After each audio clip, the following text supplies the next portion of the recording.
Hey, do you recognize this? Yeah, it's our logo. It's a collection of colors, angles, black lines. What kind of mark is this, though?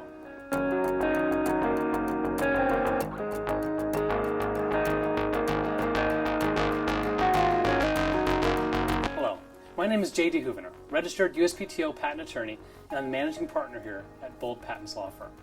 Today, I wanted to dive in and help you better understand how to trademark a name, a logo, and keep your business brand protected. Before we get started, I want you to know that the timestamps are below. So if you want to jump ahead in the video and you're short on time, you can do that right now. So let's get to the basics of trademarks. Trademarks are all about product, source, identifying where things come from. It's that simple. Goods or services, it's about finding out who indeed is actually making that product and reducing confusion in the marketplace, right? You're only allowed to have one name for one particular classification. That's so that when we go and buy a product off the shelf, we know that quality, we can kind of sense as to who made it and be able to barter and negotiate for that particular item. Now, I want to make a quick note here. I was super impressed when I took a look at the USPTO.gov website for trademarks. Flat out blown away. I'm not going to say I'm the expert. These guys have got it nailed. So to supplement this video, I want you to go online to USPTO.gov. They've got some great videos, tutorials, and written explanations. Now, types of trademarks, okay? There are three major types: word marks, design marks, and certification marks. Word marks are the standard, right? Word marks represent in English characters what the brand is you're protecting. So without stylization, without color or form, words will give you the broadest protection for your brand. This is cool because what trademarks do at the federal level is they'll give you protections for not just that word, let's say bold IP, but any sound-alikes or mixing up of words. So if someone wanted to start a law firm in intellectual property called Boldly IP, that's still going to likely infringe on our trademark, okay? Design marks. Design marks are another term for logos. You hear logos all the time. The true technical term is design marks. Now, design is a wonderful idea in that even though, right, you may see the beautiful curving letters of Coca-Cola, right, you've seen it on the cans before, that's actually a design mark. Now, certainly they also have the word mark to go with it. They've got both.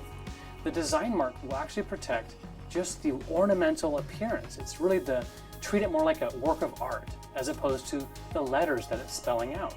So it's the specific angles and it's the color, right? On our logo I showed earlier, the colors are there, pink and green, and the black lines outlining it. Those are a collection of colors, and they just happen to form letters. So keep in mind that you've got word marks and design marks. The last ones are called certification marks, and they're fairly rare, but you've seen some of these, right?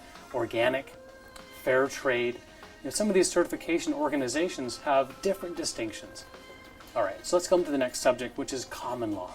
Trademark law is wonderful in that you have rights on your business, your brand, immediately as soon as you start using it. Gotta admit though, it's somewhat limited.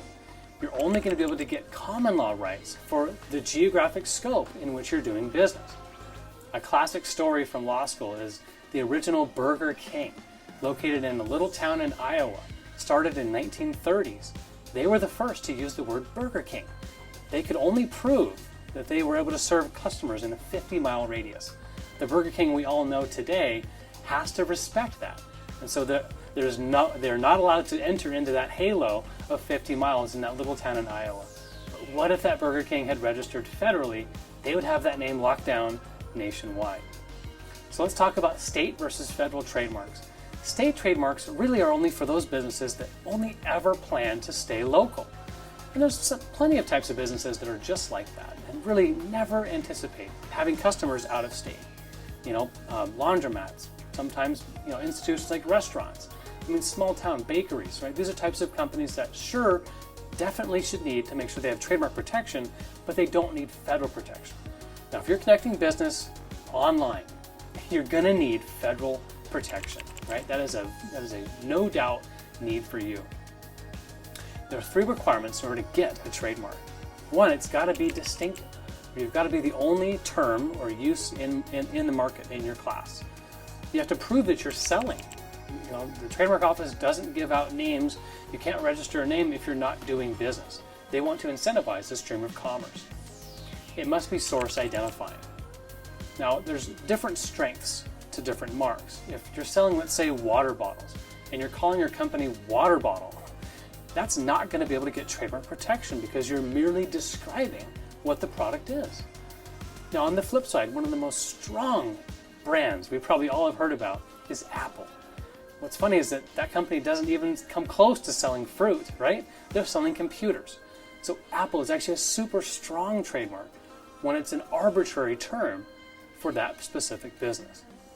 And then the strongest type of trademarks are those brands that are building recognition around a made-up word. Xerox is one of the most famous examples.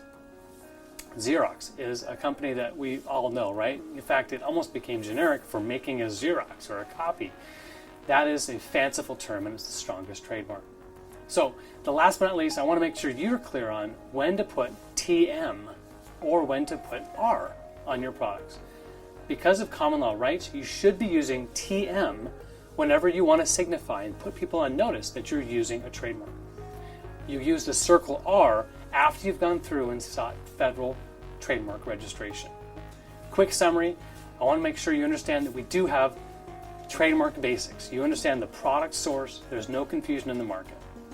Please visit the USPTO, know the difference between word marks, design marks, and certification marks. We covered common law federal rights, state versus federal. We know the 3 requirements of getting a trademark: distinctive, use in commerce, and their source identifying. You also now know that you should be putting TM on your products right now and using the circle R when you get that registration. Last but not least, I want to make sure you're clear that you get this free copy today. This is the patent book that will help you walk through the difference between trademarks and patents and when you need to move your product to the market. Visit boldip.com/free to get your free digital PDF download today.